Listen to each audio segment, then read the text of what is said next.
السلام علیکم ورحمۃ اللہ وبرکاتہ۔ بسم اللہ الرحمن الرحیم۔ ان الحمد للہ نحمده ونستعینه ونستغفره ونعوذ باللہ من شرور انفسنا وسیئات اعمالنا، من يهده اللہ فلا مضل له ومن يضلل فلا هادی له، وأشهد أن لا إله إلا الله وحده لا شريك له، وأشهد أن محمدًا عبده ورسوله۔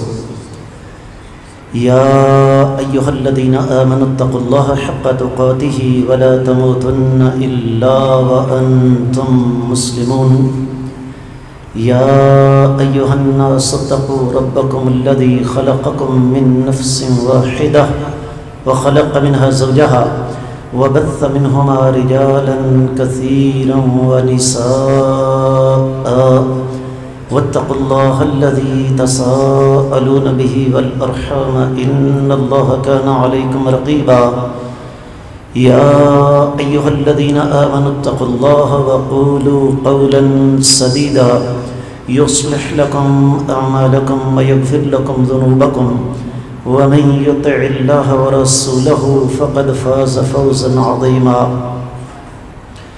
أما بعد فإن خير الحديث كتاب الله، وخير الهدي هدي محمد صلى الله عليه وسلم، وشر الأمور محدثاتها، وكل محدثة بدعة، وكل بدعة ضلالة، وكل ضلالة في النار۔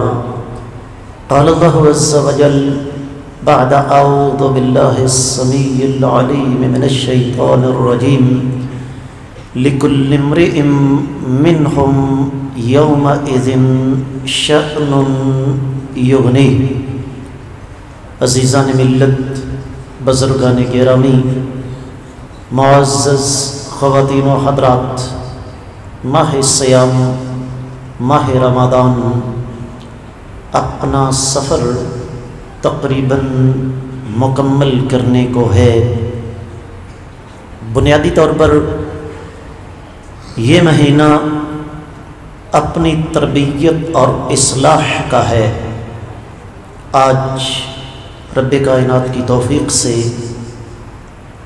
24 رمضان المبارک 1445 ہجری، 4 اپریل 2024 عیسوی ہے، اور آج کی اس نشست میں میرا موضوع ہے اپنے من میں ڈوب کر پا جا سراغ زندگی، تو میرا نہیں بنتا نہ بن، اپنا تو بن۔ عین ممکن ہے بعض احباب کو حیرت ہو، آدھی رات کا وقت، طاق رات، آخری عشرہ، ماہ رمضان، یہ کیا موضوع ہوا؟ یاد رکھیے، رب کائنات نے ہر انسان کی فطرت میں خود غرضی رکھی ہے۔ اب وہ خود غرضی کس قسم کی ہے اور کتنی ہے، یہ ہر انسان کا الگ الگ مزاج ہے۔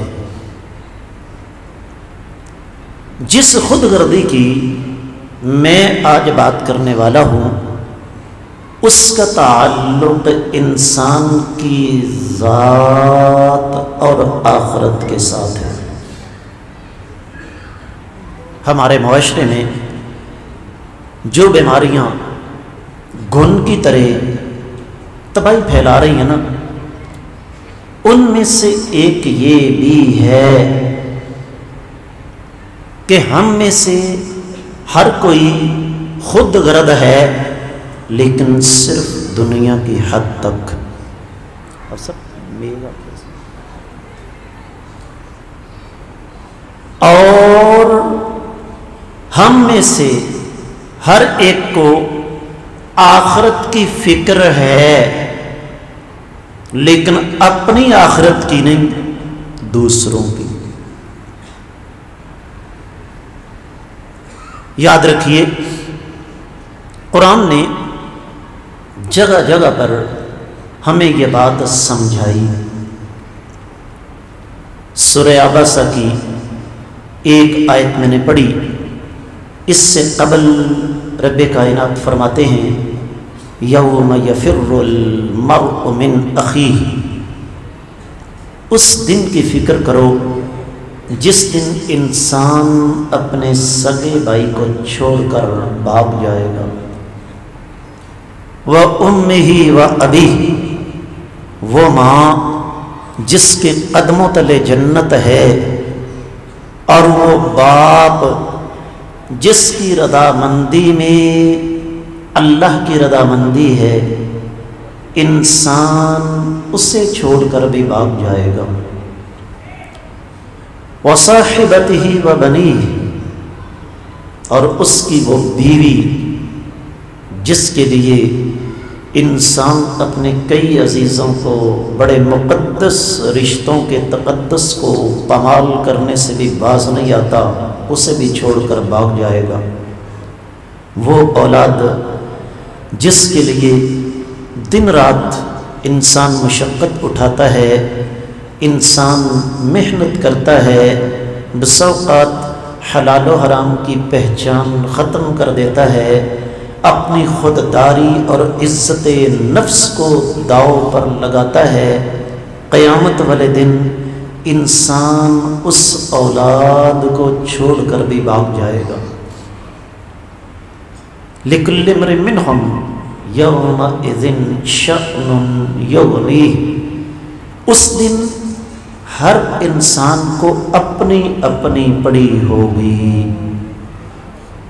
25ویں کی رات، رمضان کا مہینہ، آخری عشرہ، آدھی رات کا وقت، میں آپ سب، کوئی عورت ہے، کوئی مرد ہے، کوئی بزرگ ہے، کوئی جوان ہے، کوئی ادھیڑ عمر ہے، کوئی عالم ہے، کوئی جاہل ہے، ہم اپنے آپ سے یہ سوال کریں کہ خود غرضی کا وہ تقاضا جو شریعت ہم سے کر رہی ہے، کیا ہم اسے پورا کر رہے ہیں؟ ایک اور آیت سماعت فرمائیے۔ قرآن کہتا ہے یا ایھا الذین آمنوا قوا انفسکم واہلیکم نارا، اے ایمان والو، اپنے آپ کو اور اپنے اہل و عیال کو جہنم کی آگ سے بچاؤ۔ یہاں پر بھی جو بات قابل غور ہے وہ یہ کہ اللہ مالک العلام رب ذو الجلال والاکرام نے سب سے پہلے اپنے بارے میں حکم دیا کہ اپنے آپ کو جہنم کی آگ سے بچاؤ۔ ہمارے معاشرے میں دوبارہ یہ بات عرض کر رہا ہوں، یہ چلن عام ہے، ہماری اکثریت کو اپنی دنیا اور باقی ساری دنیا کی آخرت عزیز ہے۔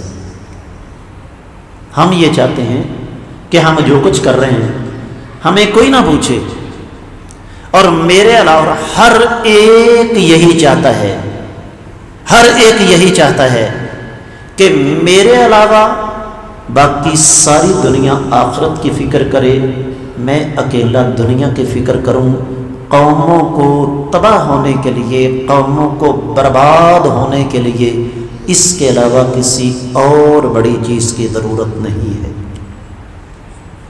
بات آگے بڑھاتے ہیں۔ اپنے من میں ڈوب کر پاجا سراغے زندگی، اپنے من میں ڈوبنے کے لیے میرے پاس، آپ کے پاس کوئی اساس، کوئی بنیاد بھی تو ہونی چاہیے نا۔ امام بخاری رحمۃ اللہ علیہ نے اپنی صحیح میں ایک باب باندھا، اور وہ باب کیا ہے؟ باب العلم قبل القول والعمل، باب ہے کوئی بھی بات کرنے سے پہلے، کوئی بھی عمل کرنے سے پہلے علم حاصل کرنا۔ میں زیادہ لمبی بات نہیں کرتا،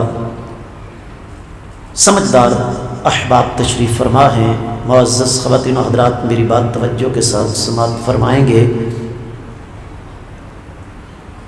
یہ بات میں اور آپ اچھی طرح جانتے ہیں کہ ہماری دنیاوی تعلیم کا آخرت کے ساتھ کوئی تعلق واسطہ ہے؟ کوئی کہتا ہے میرا بیٹا، آپ کا بیٹا، میں ڈاکٹر بن کر ملک و قوم کی خدمت کرنا چاہتا ہوں، اپنی ایمانداری سے بتائیے آج کا ڈاکٹر ملک و قوم کی خدمت کر رہا ہے؟ جس نے 2 کروڑ روپیہ لگا کے MBBS کی ڈگری حاصل کی، وہ 2 کروڑ کو 20 کروڑ میں سب سے پہلے تبدیل کرے گا، ملک و قوم کے بارے میں بعد میں سوچے گا۔ ہمارا دور تھا میٹرک بھی بڑی تعلیم سمجھی جاتی تھی، پھر ایک وقت آیا فلاں جی 12 پڑھا ہوا ہے، فلاں 14 پڑھا ہوا ہے، جو MA کر لیتا تھا اس کے بارے میں بڑی بات ہوتی تھی۔ اب تو خیر MPhil PhD عام تعلیم ہے، اور PhD سے آگے ڈگری کوئی نہیں۔ ایک سوال ہے، آپ سے جواب چاہوں گا، PhD کرتے کرتے میرے آپ کے بچے کی عمر کتنی ہو جاتی ہے جی؟ 40 سال؟ نہیں، زیادہ بتا رہے ہیں، 30 سے 35 سال، ہم 30 لگا لیتے ہیں۔ دوسری طرف میں انالیسس کر رہا ہوں، ذرا توجہ چاہوں گا آپ کی، دوسری طرف وطن عزیز پاکستان کے باسیوں کی اوسط عمر کتنی ہے؟ 60 65، اتنی ہے نا، اوپر تو کو کم ہی جاتا ہے، حدیث میں بھی یہی آتا ہے۔ اس کا مطلب کیا ہوا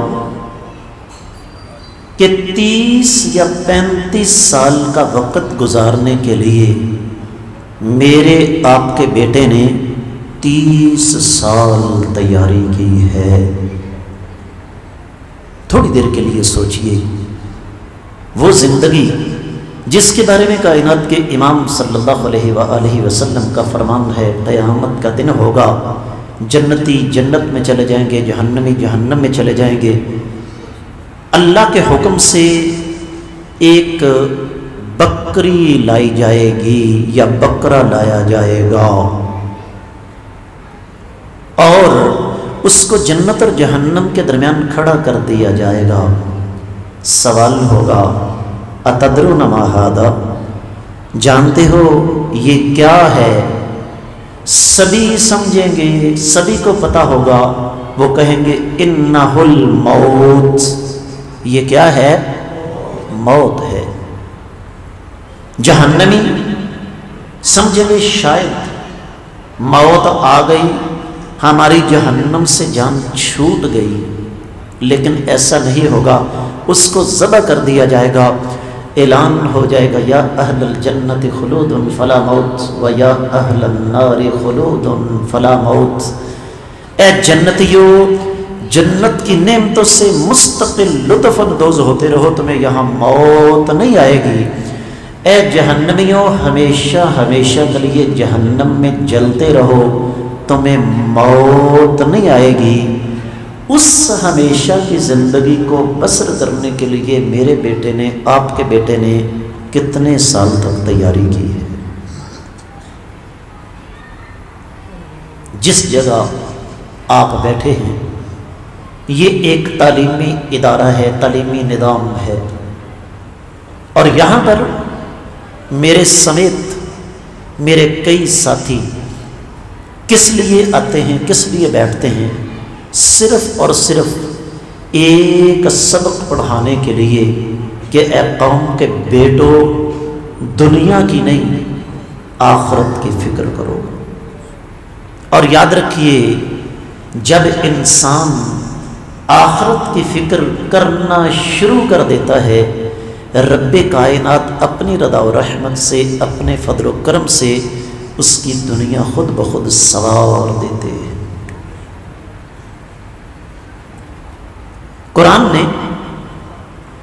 ہمیں ایک احسان یاد دلایا، لقد من اللہ علی المؤمنین اذ بعث فیہم رسولا، اللہ تعالیٰ نے ایمان والوں پر احسان فرمایا جب ان میں ایک رسول مبعوث فرمائے۔ ان کی ذمہ داری کیا تھی؟ یتلو علیہم آیاتہ ویزکیہم ویعلمہم الکتاب والحکمہ۔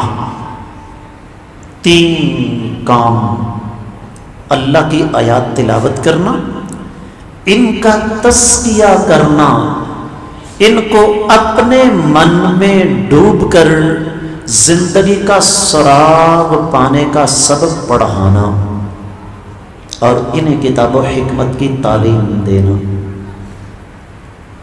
اور نبی علیہ الصلوۃ والسلام کا طریقہ کار وہ نہیں تھا جو میرا اور آپ کا ہے۔ میں ایک بار پھر عرض کر دوں، تیسری مرتبہ یہ بات کر رہا ہوں، اور کیوں کر رہا ہوں؟ کہ یہ بیماری ہمارے اندر ختم ہو جائے، ہماری اکثریت کو اپنی دنیا اور دوسروں کی آخرت عزیز ہے۔ آقا علیہ السلام کا یہ طریقہ کار نہیں تھا۔ یاد کیجئے، علماء سے آپ سنتے رہتے ہیں، کئی بھائیوں نے پڑھا بھی ہوگا، صفا پہاڑی پہ کھڑے ہوئے ایک ایک قبیلے کو آواز دی۔ جب سارے کے سارے قبیلے جمع ہو گئے، چھوٹتے ہی یہ نہیں کہا کہ لا الہ الا اللہ پڑھ لو، بتوں کی پوجا چھوڑ دو، شرک چھوڑ دو، زنا چھوڑ دو، شراب چھوڑ دو، یہ ساری کی ساری باتیں بعد میں ہیں۔ سب سے پہلا کام یہ کیا، لقد لبثت فیکم عمرا من قبل۔ مکہ والوں دھیان سے دیکھو، میں کوئی اجنبی نہیں ہوں، عبداللہ کا بیٹا ہوں، عبد المطلب کا پوتا ہوں، ابو طالب کا بھتیجا ہوں، جانتے ہو نا۔ میں پیدا ہوا، بچپن گزارا، لڑکپن گزارا، جوانی گزاری، 40 سال کا ایک پورا مرد تمہارے سامنے کھڑا ہے، بتاؤ ان 40 سالوں میں تم نے میری گفتار میں، میرے کردار میں، میری عملی زندگی میں کوئی کمی، کوئی کجی، کوئی کوتاہی، کوئی غلطی، کوئی گناہ، کوئی گیپ دیکھا؟ کہا جی نہیں۔ فرمایا اگر میں نے کبھی جھوٹ نہیں بولا تو پھر میری یہ بات بھی سچی ہے کہ اللہ کے سوا کوئی لائق عبادت۔ کیا آج ہم لوگ جو پورے معاشرے کی اصلاح کرنے کا ٹھیکہ لیے ہوئے پھر رہے ہیں، اپنے سر پر ٹوکرا ہم نے اٹھایا ہے کہ میں معاشرے کے اندر تبدیلی لاؤں گا، کیا ہم اپنے آپ کو معاشرے کے سامنے کائنات کے امام صلی اللہ علیہ وآلہ وسلم کی طرح پیش کر سکتے ہیں؟ ہمارے ہاں 2 طبقے ہیں اور دونوں ہی غلط ہیں۔ ایک وہ طبقہ ہے جو قرآن و سنت سے ہٹ کر معاشرے کی اصلاح کرنا چاہتا ہے، اور اس بیچارے کی، اس طبقے کی حالت بھلا کیا ہے حافظ صاحب؟ اس طبقے کی حالت یہ ہے، کہتے ہیں کہ پرانے زمانے میں، نئی نسل کو نہیں پتا، پرانے زمانے میں کسی کنویں کے اندر کتا گر گیا مردہ، اب کنویں کا پانی تو سب نے پینا تھا، کہنے لگے کیا کریں؟ کسی نے کہا 400 ڈول نکالو، کسی نے کہا 500 نکالو، کسی نے کہا 1000 ڈول نکالو۔ ایک آدمی کہنے لگا 1,00,000 ڈول بھی نکال لو گے، جب تک کتا نہیں نکالو گے کنویں کا پانی پاک۔ جب تک معاشرہ واتقوا اللہ کی بنیاد پر کھڑا نہیں ہوگا، اللہ کی قسم اٹھا کے کہتا ہوں معاشرے کے اندر تبدیلی کبھی نہیں آ سکتی۔ لبرل، لادین، اپنے آپ کو سیکولر کہنے والے معاشرے کی اصلاح کا ٹھیکہ اٹھائے پھر رہے ہیں، جبکہ ان کی اپنی زندگی اتنی گندی ہے کہ اس گندگی کو بیان کرتے ہوئے زبان بھی گندی ہو جاتی ہے۔ میں ایک دیہاتی آدمی ہوں، ان بیچارے دیسی لبرلز کی حالت یہ ہے کہ یہ بیل سے دودھ کی توقع رکھتے ہیں، ان ظالموں کو پتہ نہیں کہ دودھ گائے دیا کرتی ہے، بیل کبھی دودھ نہیں دیا کرتے۔ دوسرا طبقہ جس کے ساتھ میرا اور آپ کا تعلق ہے، ہماری اکثریت کی صورتحال یہ ہے کہ ہم دو غلطیاں کرتے ہیں۔ پہلی غلطی جس کی طرف میں نے پہلے اشارہ کیا، لوگ آج نمونہ مانگتے ہیں۔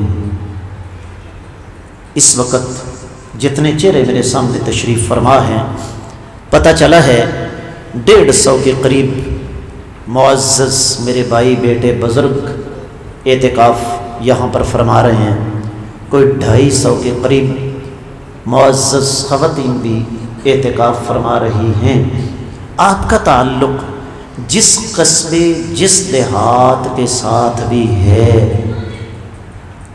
کیا آپ اس پوری کی پوری آبادی میں 1% کتنے فیصد؟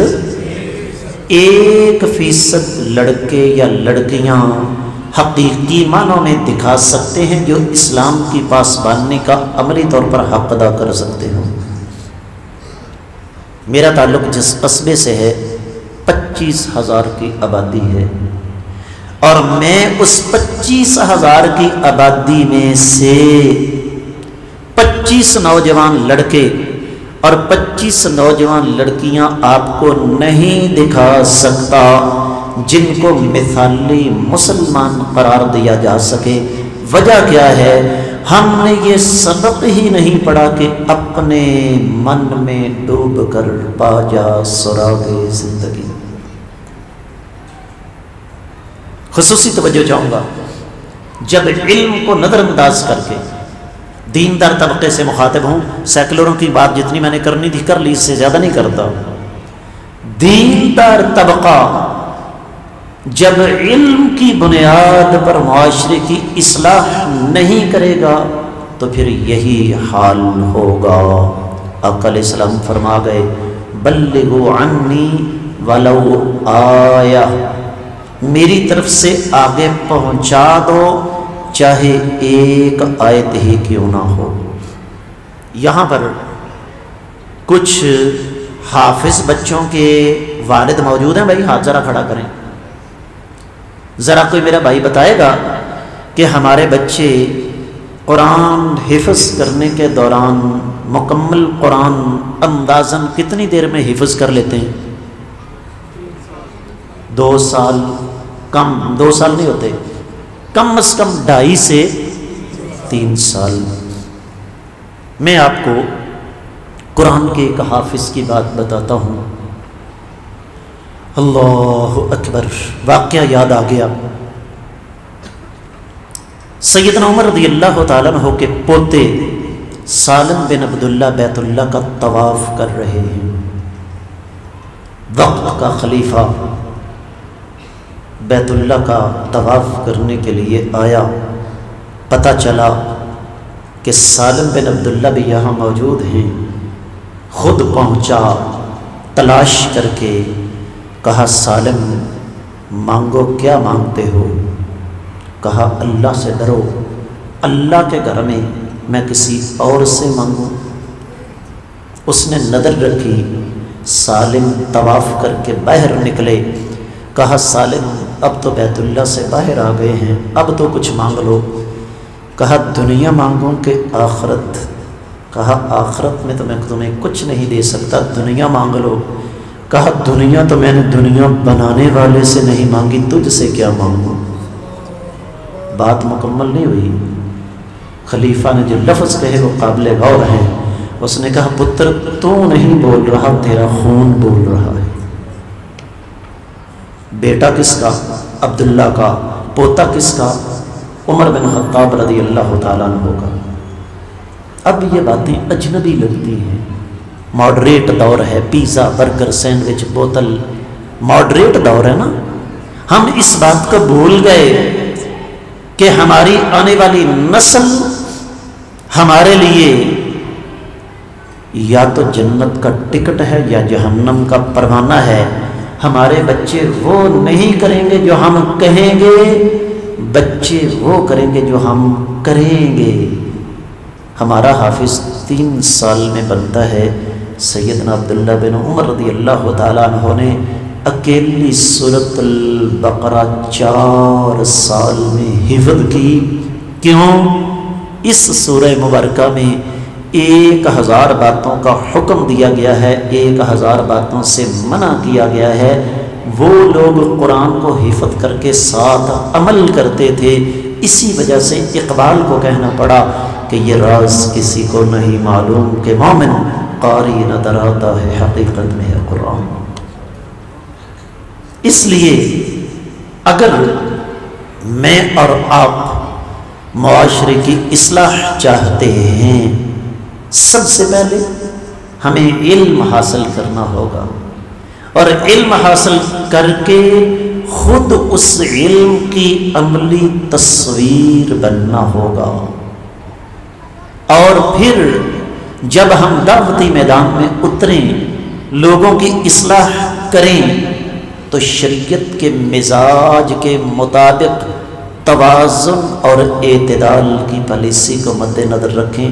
افراط و تفریط، انتہا پسندی، تکفیری ذہن، چھوٹی چھوٹی بات پر اگلے بندے پر کفر کا فتویٰ، یہ اسلام کے مزاج کے بالکل منافی ہے۔ بات کو آگے بڑھاتے ہیں۔ کیا اپنے من میں ڈوب کر زندگی کا سراغ پانے کا مطلب یہ ہے کہ ہم معاشرے سے کٹ کر رہیں؟ بالکل نہیں۔ شاعر نے کہا تھا، فنا فی اللہ کی تہ میں بقا کا راز مضمر ہے، جسے مرنا نہیں آتا اسے جینا نہیں آتا۔ ہم جذباتی قوم ہیں، اسلام کے لیے مرنا چاہتے ہیں، لیکن اسلام کے مطابق جینا نہیں چاہتے۔ آقا علیہ السلام کی حدیث یاد رکھیے، آپ نے فرمایا وہ مسلمان جو معاشرے سے کٹ کر رہتا ہے، لوگوں کی طرف سے آنے والی اذیتوں پر صبر نہیں کرتا، اس کی نسبت وہ مسلمان بہتر ہے جو لوگوں کے ساتھ جڑ کر رہتا ہے، ان کو سیدھے راستے کی طرف بلاتا ہے، اور ان کی طرف سے آنے والی اذیتوں پر صبر کرتا ہے۔ میں ایک مثال سے بات واضح کرتا ہوں۔ چاند نظر آئے گا، آپ تمام کے تمام معتکفین اپنے اپنے گھروں کو لوٹ جائیں گے۔ میری یہ بات یاد کیجئے گا، نوٹ کر لیں، ایک مرد ایک دن میں اوسطاً 30 آدمیوں سے ملاقات کرتا ہے۔ اگر ان 30 آدمیوں سے ملاقات کرنے کے دوران ہم صرف ایک جملہ بول دیں، بھائی جان اللہ کے ساتھ تعلق ٹھیک جا رہا ہے کہ نہیں، اپنی ایمانداری سے بتائیے، یہ بات کہنے سے ہمارا کچھ بگڑے گا؟ بھائی جان نمازیں ٹھیک چل رہی ہیں نا، ذکر اذکار ٹھیک چل رہے ہیں، کچھ نہ ہو وہ آدمی سوچنے پر مجبور ضرور ہوگا، یہ آدمی مجھے کیا کہہ گیا ہے۔ وہ اپنے گریبان میں جھانکے گا کہ واقعی میرا اللہ کے ساتھ تعلق ہے، اگر ہے تو کتنا ہے۔ تو اس لیے اپنے من میں ڈوب کر زندگی کا سراغ پانے کے لیے توازن، بیلنس، اعتدال اور وسطیت کی ضرورت ہے۔ ہم میں سے ہر بندہ جنت کا طلبگار ہے، اللہ تعالیٰ سب کو جنت نصیب فرما دے۔ مہنگا سودا ہے، اللہ کے نبی صلی اللہ علیہ وسلم کا فرمان ہے، الا ان سلعۃ اللہ غالیہ، خبردار رہو رب کائنات کا اجر و ثواب بڑا مہنگا ہے۔ الا ان سلعۃ اللہ الجنہ، اللہ تعالیٰ کا اجر و ثواب جنت ہے۔ اب اہل علم نے جنتیوں کی کچھ اقسام بیان فرمائی ہیں۔ ان میں سب سے پہلی قسم جو بغیر حساب و کتاب کے جنت میں جائیں گے، اللہ تعالیٰ ہمیں ان میں شامل فرما دے۔ لیکن یہ ایک سوال ہے، میں اس پر ایک لفظ آگے نہیں کہوں گا، یہ آپ پر قرض ہے، اپنے اپنے علماء سے پوچھئے گا کہ حضرت بلا حساب جنت میں جانے والے کون لوگ ہیں، اور اس کے بعد اپنے آپ سے سوال کیجئے گا کہ یہ جو خوبیاں بلا حساب جنت میں جانے والے لوگوں کی ہیں، ان میں سے کتنی خوبیاں میرے اندر پائی جاتی ہیں۔ ضمناً ایک مسئلہ یاد آ گیا، سیدہ عائشہ رضی اللہ تعالی عنہا میرے علم کے مطابق انسانی تاریخ میں اتنی بڑی فقیہہ، عالمہ، محدثہ عورت نہ کوئی دنیا میں پیدا ہو سکی، نہ قیامت تک ہو سکی۔ آقا علیہ السلام کی ایک حدیث ہے، فرمایا من نوقش الحساب عذب یوم القیامہ، قیامت والے دن جس انسان کے حساب کا مناقشہ ہو گیا نا، اس کو سزا ضرور ملے گی۔ اور آقا علیہ السلام کی دعا ہے، یاد کر لو، بڑی آسان سی، اللہم حاسبنی حسابا یسیرا، اللہم حاسبنی حسابا یسیرا، اے اللہ میرا حساب آسان نہ رکھنا۔ کہا آقا بڑی عجیب بات ہے، ایک طرف آپ یہ فرما رہے ہیں کہ جس کا مناقشہ ہو گیا اس کو سزا ملے گی، دوسری طرف آپ یہ کہہ رہے ہیں کہ اللہ میرا حساب آسان فرمایا عائشہ حساب دو قسم کا ہے، مناقشہ کیا ہے؟ جس سے رب کائنات نے یہ سوال کر لیا نا کہ تم نے فلاں کام کیوں کیا، وہ گیا، اس لیے اس کیوں کا میرے اور آپ کے پاس کوئی جواب نہیں ہے۔ لیکن دوسری قسم ہے حساب العرض، اور یہ بڑی مزیدار اور بڑی دلچسپ حدیث ہے۔ نبی علیہ السلام نے فرمایا اللہ تعالیٰ بندے کو قریب کریں گے، اتنا قریب کریں گے کہ کوئی تیسرا ان کی آواز نہیں سن سکے گا۔ اللہ فرمائیں گے میرے بندے فلاں کام تو نے کیا، یا اللہ کیا، فلاں بھی کیا، یا اللہ کیا، فلاں بھی کیا، یا اللہ کیا، پوچھتے جائیں گے اللہ تعالیٰ، اور بندہ اندر سے ڈرتا چلا جائے گا، اسے یقین ہو جائے گا مجھے کوئی نہیں بچا سکتا۔ رب کائنات فرمائیں گے پھر کیا خیال ہے، کیا امید رکھتے ہو؟ بندہ کہے گا یا اللہ معاملات تو آپ کے ہاتھ میں ہیں، میں تو آپ سے بہتری کی امید رکھتا ہوں۔ فرمایا جا میرے بندے، میں نے دنیا میں تیرا پردہ رکھا، آخرت میں بھی تجھے معاف فرما دیتا ہوں۔ یہ ہے حسابا یسیرا، یہ دوسری قسم ہے جنتیوں کی۔ سوچئے یہ بات آپ کے سامنے رکھنے کا مقصد کیا ہے کہ میں اور آپ اپنے آپ سے یہ سوال کریں کہ ہم کس کیٹیگری میں شامل ہوتے ہیں۔ بات کو آگے بڑھاتے ہیں، اپنے من میں ڈوب کر زندگی کا سراغ پانے کے لیے کچھ باتیں میں نے آپ کو بتائیں، کچھ اور سن لیجئے۔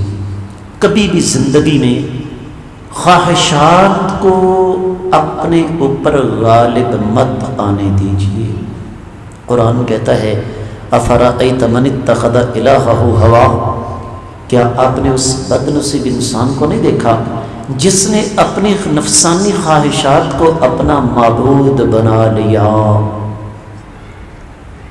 ایک سوال کرتا ہوں، آپ کا تعلق ہر طبقے کے ساتھ ہے، پاکستان کا امیر سے امیر بلکہ دنیا کا امیر سے امیر انسان آپ لے لیں، آپ کا کیا خیال ہے اس نے جو چاہا ہوا؟ ہو سکتا ہے؟ نہیں ہو سکتا۔ کس لیے؟ یہ دنیا ہے۔ لیکن اللہ فرماتے ہیں لَهُم مَّا يَشَاءُونَ فِيهَا وَلَدَيْنَا مَزِيدٌ۔ میرے بندو، یہ دنیا کی زندگی جو کہ محدود ہے، اسے اپنی خواہشات کے مطابق نہیں، اپنے پیدا کرنے والے رب کی خواہشات کے مطابق گزار لو۔ جب تم میرے پاس آؤ گے تو پھر میری نہیں تمہاری مرضی چلے گی، جنت میں جو تم چاہو گے تمہیں مل جائے گا، فیصلہ ہمارے ہاتھ میں ہے۔ دنیا میں نفسانی خواہشات کے پیچھے چلنا ہے یا کہ آخرت کی نعمتوں کے پیچھے چلنا ہے؟ اپنے من میں ڈوب کر زندگی کا سراغ پانے کے لیے میں کو مارنا پڑتا ہے۔ ضمناً ایک بات پھر یاد آ گئی، آپ کو پتہ ہے ہمارا جو بھی بچہ فوج کے اندر بھرتی ہوتا ہے، فوج سب سے پہلے کیا مارتی ہے؟ میں۔ فوج کے اندر میں مرتی ہے سب سے پہلے۔ وہاں پر صرف حکم کو ماننا ہوتا ہے، آرڈر کو فالو کرنا ہوتا ہے۔ شریعت اسلامیہ اللہ تعالیٰ کا یہ دین 1500 سال پہلے میری اور آپ کی میں مار چکا ہے۔ اللہ فرماتے ہیں دنیا کی زندگی میری مرضی کے مطابق گزار لو، مرنے کے بعد میرے پاس آؤ گے، لامحدود زندگی عطا کروں گا، وہ تمہاری مرضی کی ہوگی۔ اسی طریقے سے میں آپ سے ہرگز یہ نہیں کہوں گا کہ ساری دنیا داری چھوڑ کر کلی طور پر یک بارگی یک دم آپ صرف اور صرف مسجد کو اوڑھنا بچھوڑنا بنا لیں۔ مسجد کو اوڑھنا بچھونا بنانا ہے، لیکن تدریج کی پالیسی۔ گناہ کے مواقع، ایسی جگہیں جہاں ہمیں پتہ ہو کہ ہم گناہ کر سکتے ہیں، وہاں سے خود دور رہیں۔ قرآن میں اللہ نے کہیں یہ نہیں فرمایا کہ زنا مت کرو، قرآن کہتا ہے لا تقربوا الزنا۔ زنا کے کیا مطلب؟ وہ راستے، وہ حرکتیں، وہ کام، وہ طریقے، وہ اسلوب جو تمہیں گناہ کی طرف لے جائے، زنا کی طرف لے جاتے ہیں، ان کو اختیار مت کرو۔ یہ میں اس وجہ سے عرض کر رہا ہوں کہ تربیتی حوالے سے یہ ضروری ہے۔ اور آخری بات جو آپ کی خدمت میں عرض کرنا چاہوں گا، صرف 2 منٹ باقی ہیں، 40 منٹ کا وقت مجھے ملا تھا، 37-38 منٹ گزر چکے ہیں۔ یاد رکھیے اللہ ملک العلا مربد الجلال والاکرام نے ہمیں جو پیدا فرمایا اور پیدا کرنے کے بعد جو دین ہمیں دیا نا، اس دین کی ایک اور بڑی خوبصورتی ہے۔ اس دین کی اصل روح غم اور خوشی کے موقع پر سامنے آتی ہے۔ آپ کی توجہ میرے لیے سرمایہ ہے، لیکن یہ آخری بات ہے، خصوصی توجہ کے ساتھ سنیے گا۔ اپنی اور دوسروں کی دینداری کا امتحان لینا ہو تو غم اور خوشی کے موقع پر اپنا اور دوسروں کا جائزہ لے لیجئے، آپ کے سامنے بالکل روز روشن کی طرح ہر بات بیان ہو جائے گی۔ ایک روحانی مرکز کے اندر آپ تشریف فرما ہیں، ایک روح پرور ماحول کے اندر آپ تشریف فرما ہیں۔ اگر ہم یہاں سے باہر نکل کر اپنے غم کے موقع پر، اپنی خوشی کے موقع پر اللہ کو راضی کرنے کی بجائے شیطان کو راضی کریں تو سمجھ لیجئے کہ ہماری دینداری 2 نمبر ہے۔ ہمارا اعتکاف، بڑا سخت لفظ استعمال کرنے لگا ہوں، ہمارا اعتکاف بھی 2 نمبر ہے، ہمارا مسلمان ہونے کا دعویٰ بھی 2 نمبر ہے۔ حاصل کلام یہ ہے، اپنے من میں ڈوب کر باجا سراغ زندگی آج ابھی اسی وقت یہاں بیٹھے ہوئے ہم اپنے اللہ سے اس بات کا عہد کریں کہ الہ العالمین، میں سب سے پہلے اپنا محاسبہ کروں گا، اس کے بعد جس ماحول میں رہ رہا ہوں اس ماحول کو سدھارنے کی کوشش کروں گا۔ اللہ کی بارگاہ میں دعا ہے رب کائنات ہمیں ان باتوں کو سمجھ کر عمل کرنے کی توفیق عطا فرمائے۔ وما علی الا البلاغ المبین۔